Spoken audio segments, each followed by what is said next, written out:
حضور کو نور صلی اللہ تعالی علیہ وآلہ وسلم کی بارگاہ میں صحابی نے آ کر عرض کی، یا رسول اللہ صلی اللہ علیہ وسلم، کیا مومن بزدل ہوتا ہے؟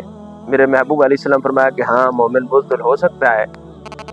تو حضور علیہ السلام کی بارگاہ میں دوبارہ عرض کرتے ہیں، یا رسول اللہ، کیا مومن بخیل ہو سکتا ہے؟ میرے محبوب علیہ السلام فرمایا کہ ہاں، کبھی بخیل بھی ہو جاتا ہے۔ تو میرے محبوب علیہ السلام کی بارگاہ میں جب تیسری مرتبہ صحابی رسول نے عرض کی، یا رسول اللہ، کیا مومن جھوٹا ہو سکتا ہے؟ تو میرے کریم آقا نے فرمایا کہ مومن جھوٹا نہیں ہو سکتا، ہاں کبھی بزدل ہو سکتا ہے، کبھی کنجوس ہو سکتا ہے، لیکن مومن جھوٹا نہیں ہوتا۔ آپ جس منصب پر بھی ہیں تو جھوٹ کو اپنی زندگی سے نکالیں، آپ کو ذہنی سکون بھی ملے گا اور باطنی بھی ملے گا۔ بعض دفعہ بندہ ایک بات کرتا ہے، جھوٹ بولتا ہے، اب اس جھوٹ کے لیے کئی جھوٹ بولنے پڑتے ہیں۔ تو سچائی کی طرف آئیں، ایمانداری کی طرف آئیں۔